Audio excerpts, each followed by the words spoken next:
Cafe Anyway. Hey, how's it going? Mike's Daily Podcast. I am here at Cafe Anyway, somewhere in Podcastro Valley where it's raining. And we got that Pineapple Express sitting on top of us. And Mike's Daily Podcast. We'd like to call it something else now because that movie was not very good. It's now called a reservoir of the water above our heads.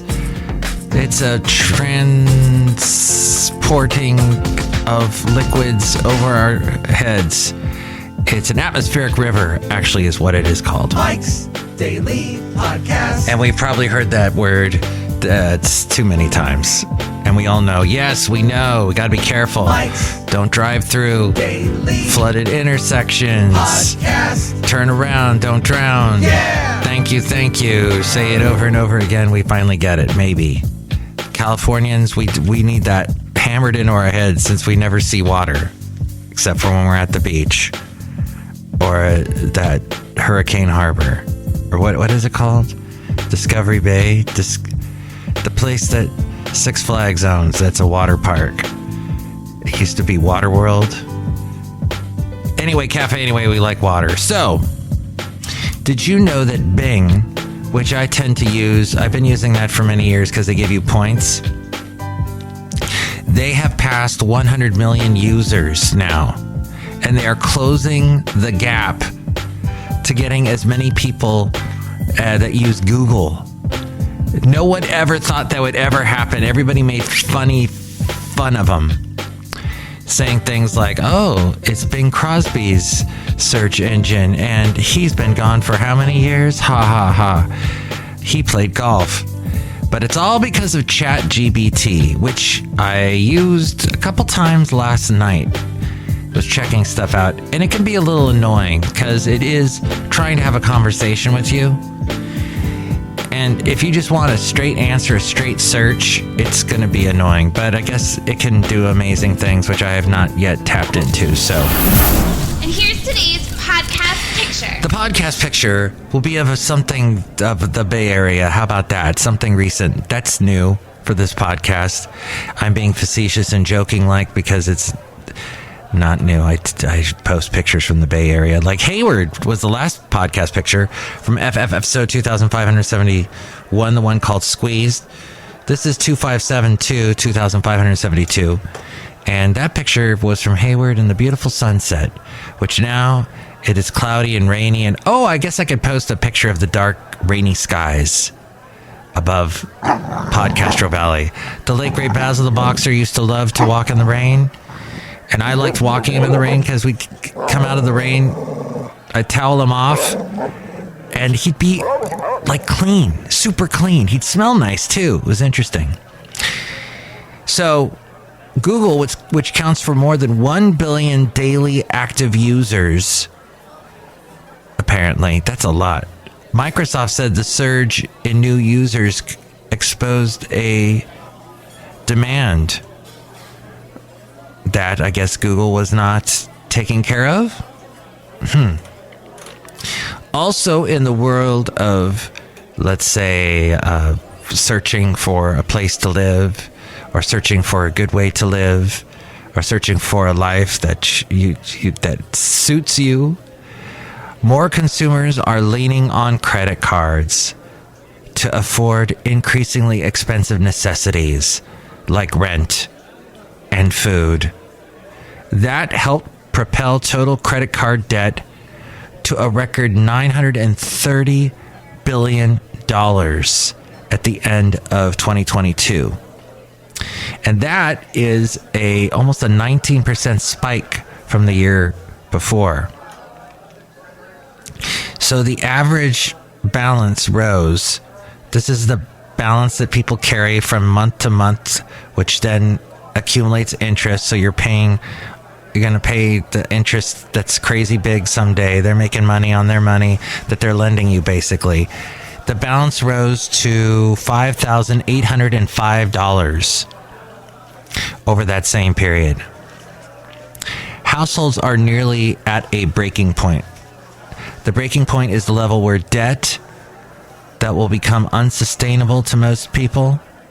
Don't forget that debt of a different kind of the, people taking out loans to buy houses. That's what caused the big recession in 2008. Delinquencies of 60 days are already on the rise. As long as unemployment stays down, households are better able to pay their bills. So there's that. Credit cards are one of the most expensive ways to borrow money. Currently, the annual percentage rates are around 20%, and that's an all-time high.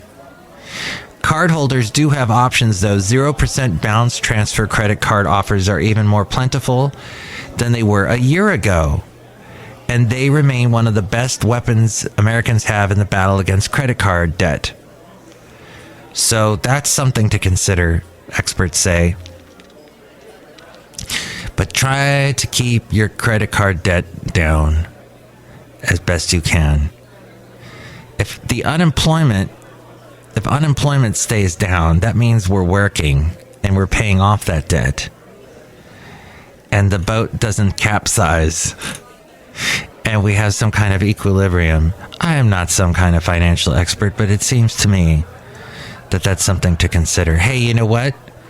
This is the month of women's history.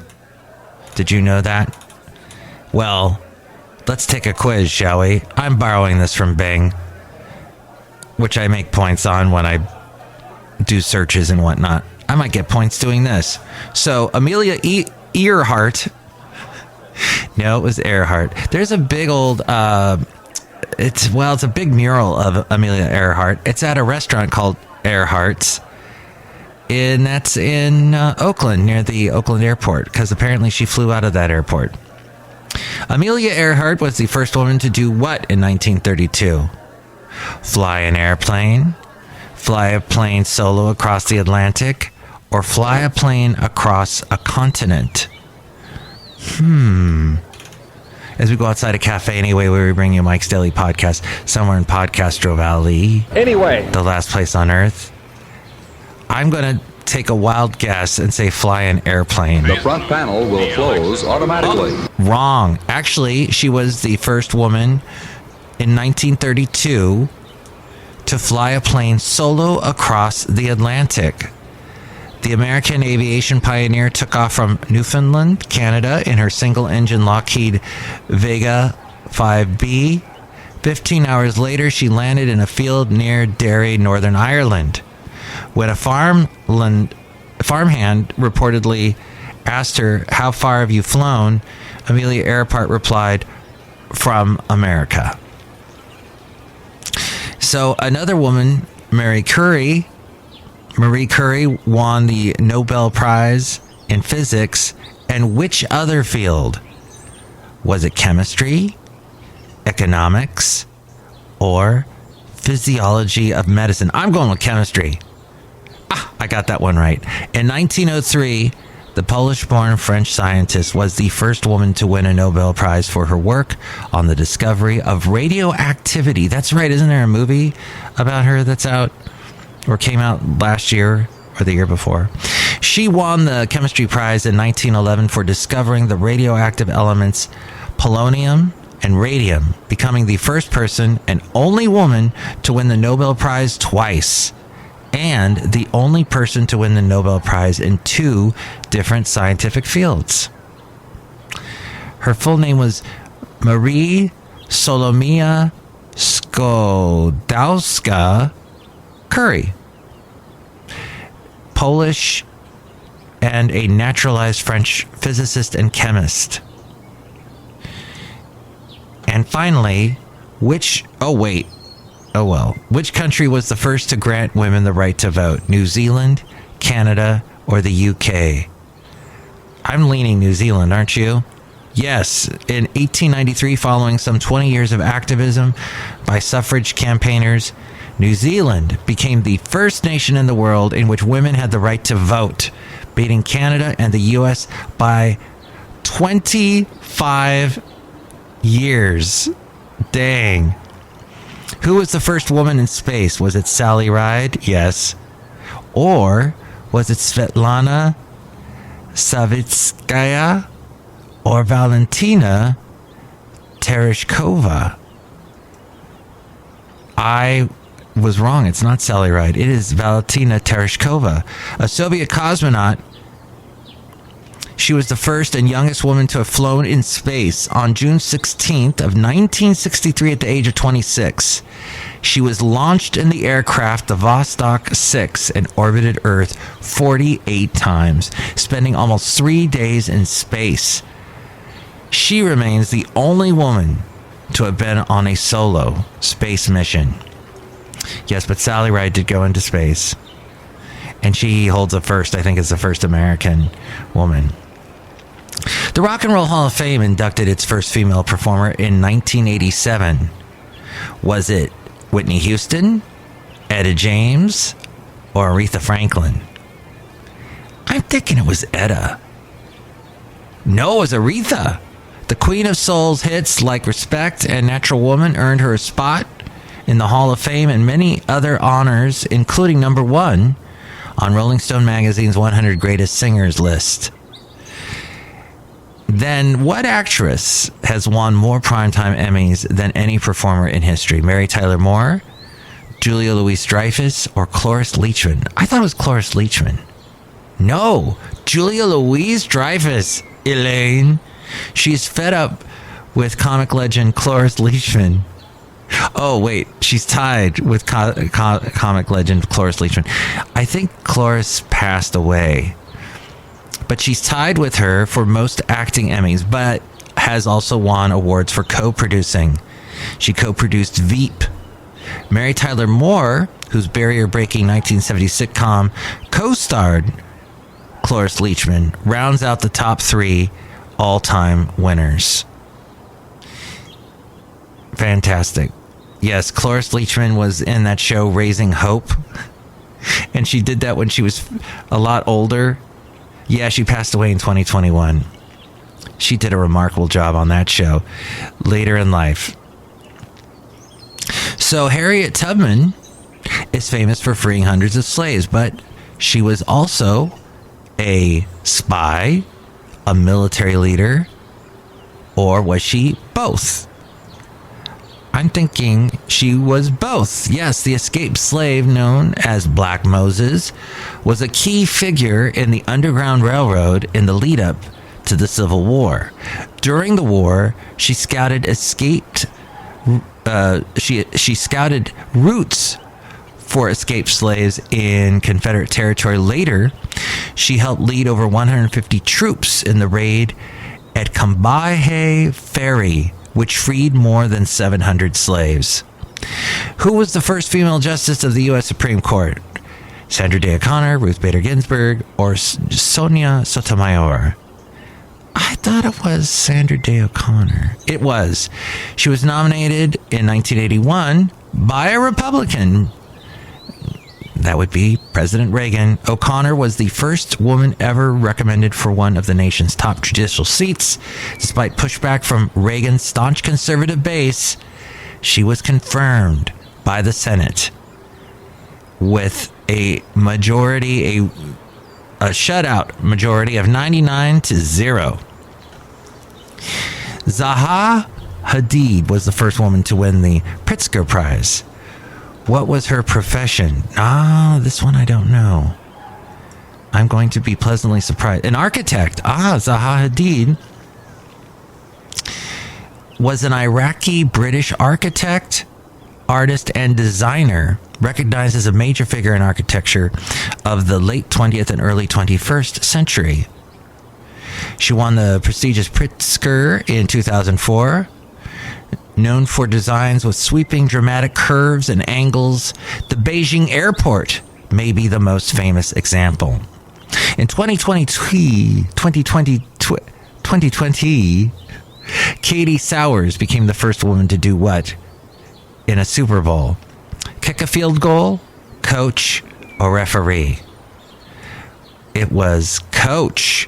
Yes, she coached the San Francisco 49ers as an offensive assistant in Super Bowl in the Super Bowl in 2020. She is also the NFL's first openly gay coach and is one of more than 55 women working in football operations league-wide. In 2021, Sarah Thomas became the first woman to officiate a Super Bowl. Katie Sowers. And she joined the Kansas City Chiefs in 2021 and currently works in the athletic department of Ottawa University. Fantastic. There you go. Women's History Month. Don't forget. Well, here's an odd story. I'm going to round off this podcast with a couple of interesting things. A former Obama administration official and her family hit turbulence on a flight to Maryland last Friday. The turbulence launched the passengers and former official Dana Hyde, who later died of her injuries. And she served in both the Barack Obama and Bill Clinton administration. It was a violently turbulent flight. She was an attorney on the 9/11 Commission and was flying back from New England, where she'd been visiting schools with her son and husband, Jonathan Chambers. The company jet they were aboard hit severe turbulence, hurling the passengers on board and leaving Hyde with a blunt force trauma. The pilot was forced to divert its landing to Connecticut, where Hyde was pronounced dead at a Hartford airport. Chambers had sent an email to, this is Chambers, Jonathan Chambers was her husband, had sent an email to his colleagues at broadband company Connection after the crash, saying that the plane suddenly convulsed in a manner that violently threw the three of us.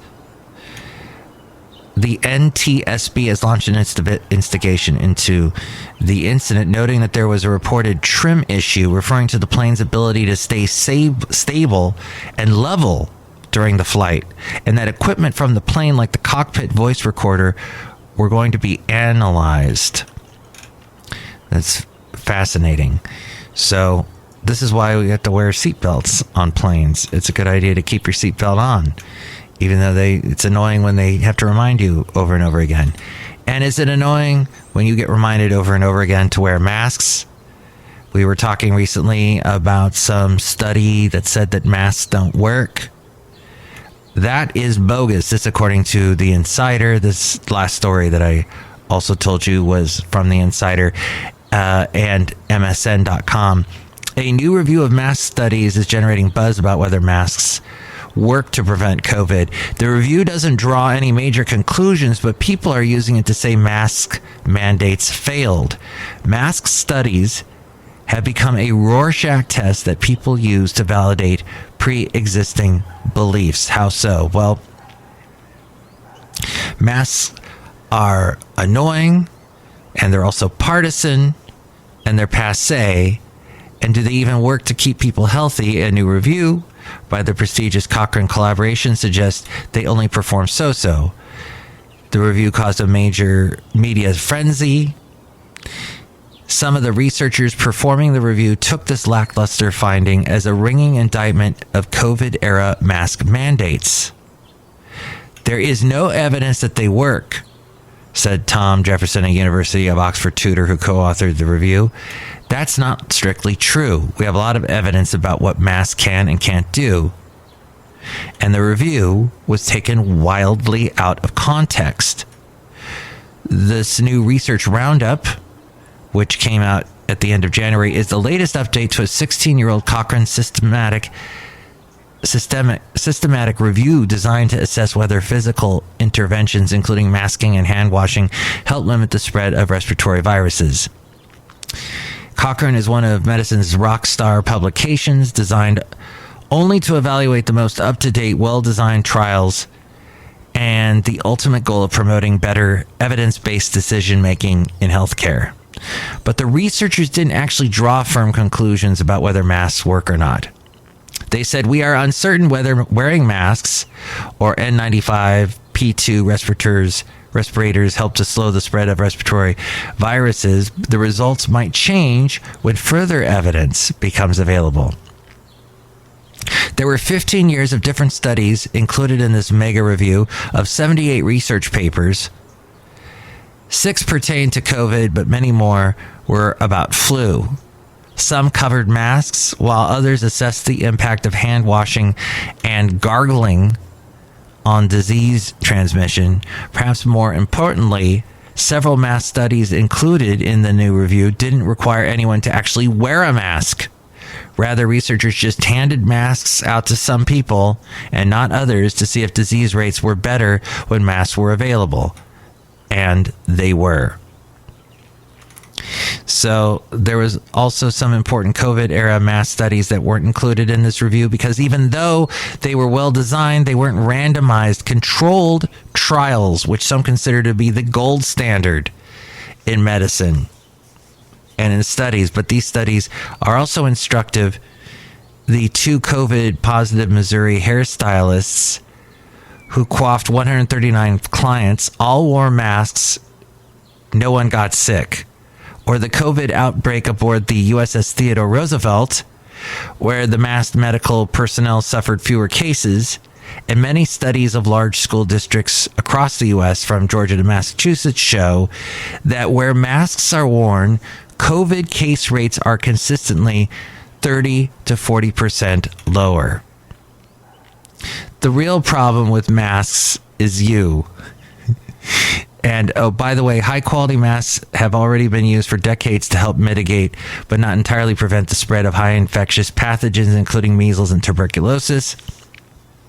We know masks and respirators can work well to prevent bad stuff from entering people's noses and mouths, whether the threat is a virus or smoke from a fire, coal dust, or mold spores. During the pandemic, lab workers at the Center for Disease Control and Prevention double-masked dummies with surgical and cloth masks and discovered the strategy reduced COVID transmission from one face to another by up to 96.4%.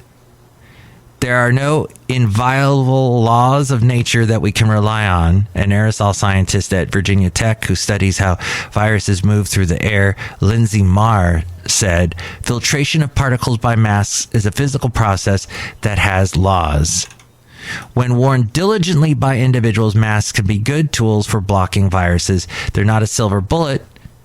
No one can wear the masks all the time. Healthcare workers take their masks off to eat in break rooms where COVID spreads from coworker to coworker. Friends and family gather for intimate events, including funerals and birthdays where closeness is important. Hey, did you notice at the president's the speech that he gave, the State of the Union speech, like hardly anybody was wearing masks? One huge study included in the review looked at masks in a real-world setting. In villages across Bangladesh comprising more than 300,000 people, some wore masks and some didn't. The villages with the most diligent mask use saw a reduction in COVID by up to 12%. The study authors insist that's something to celebrate. We didn't get 100% of people wearing masks. We got 40%. One of the Bangladesh study authors previously told the website Insider, it wasn't everybody, and yet we were still able to measure an effect. So don't trust anybody with a simple assessment of masks. They're tools that can be used to prevent infection, but they're not going to prevent outbreaks or even curb them all on their own. Other things have to be in place. So just something to think about. People, if they hate masks, then chances are they're going to hate Fauci too. And that's a thing that they're just going to go off and tell you how much they hate Fauci. They're going to tell you that for about an hour and just dump all this information and data on you. And you're going to be like, oh, uncle, stop. Mercy. Hey, it's raining here at Podcastro Valley. I'm outside a cafe anyway under a big umbrella. Look who else is here under the umbrella with me. Hello, my commander, it's Madame Rootabega, and I love all this water coming out of the sky. Ooh, that's great. So I'm going to drink some rainwater right now. Oh, I don't know if that's a good idea or not, but do you like rainwater? Yes. Do you like smart water? Yes. Do you like hot water? No. Oh, you're into cold water. Some people like hot water, and they won't even make tea with it. They just drink the hot water. That's crazy. Look who else is here. Hello there, Mike. This is Valentino, the president. And this is Bison Bentley. Do you know that? Mike, we was hoping that you would talk about the best one-hit wonders of the 90s. Yeah, 90s. Do you know that? Well, according to Reddit, which I don't go on, even though I was told, hey, Mike, when you mansplain things, no, I don't. I know someone who does. I work with someone who does. It's annoying. To me, what a mansplainer is, yes, they have to be a man, but then also, or maybe not, but they do have to interrupt you as you are saying that yes, I already know all this already, and they keep explaining to you. It's like, no, stop. But the best 90s. Oh, apparently on Reddit, there's explain it to a 5-year-old. And so there's this whole thing where people explain complicated things like they're explaining it to a 5-year-old. So they simplify it and they dumb it down for the rest of us. Thank you for doing that. So here's some best one-hit wonders. Sex and Candy by Marcy Playground. Bittersweet Symphony by The Verve. No, he also had a song, that other one. 'Cause I'm another man with fire in my hands. That was kind of a hit. The Cotton Eye Joe. Yes. Wasn't that Rednecks that did that? Let's see. Then they don't really mention. Oh, Two Princes by Spin Doctors. Spin Doctors also had a hit with song, the one, Little Miss Can't Be Wrong. So that's not technically a one-hit wonder. Virtual Insanity by Jamiroquai. Well, yes, but you can't forget that Jamiroquai song that was in the movie Napoleon Dynamite. That was awesome. So technically he's not a one-hit wonder.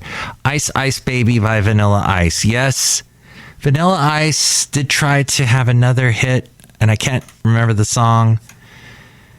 But New Radicals, You Get What You Give. They had another one too. This is it. People, they have no concept. They go, that's a one-hit wonder. No, look it up. Look up the Billboard charts. There's 9 times out of 10 you're wrong when you say the most popular slang words in the United States, according to this map that was sent to me from dig.com, that's with 2 G's.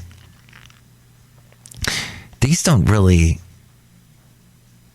from gaming terms like poggers and nerf to Gen Z slang like simp, here's a variety of slang words that we found a home in American lexicon. Let's see. American states' most popular slang words. Among lovers and friends, cutie was the most popular and preferred shorthand in 9 states.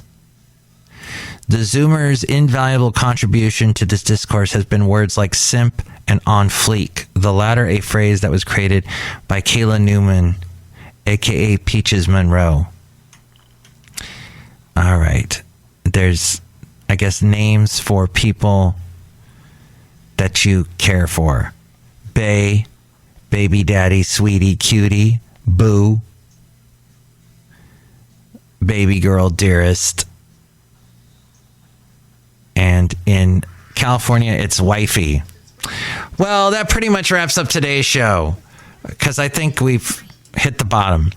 But I would like to hope that you stay dry, and that, the bottom of wherever you live does not get full of water, because sometimes water seeps in these floody type atmospheric rivers situations, and that you tell people about this podcast so that others will listen to it, and that maybe I'll get more than one visitor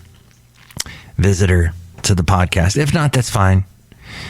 If a podcaster podcasts and no one listens, is he still a podcaster? I don't know. It's like that tree falling in the woods thing. But thank you for listening. If you'd like to call in and answer any of those questions I kind of threw out there rhetorically, 510-228-4640. And with more ways to reach me, it's A-Frame.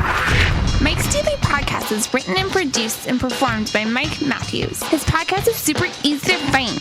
Download or listen to his show and read his blog at MikesDailyPodcast.com. Email Mike now at MikesDailyPodcast@gmail.com. See you tomorrow. Bye!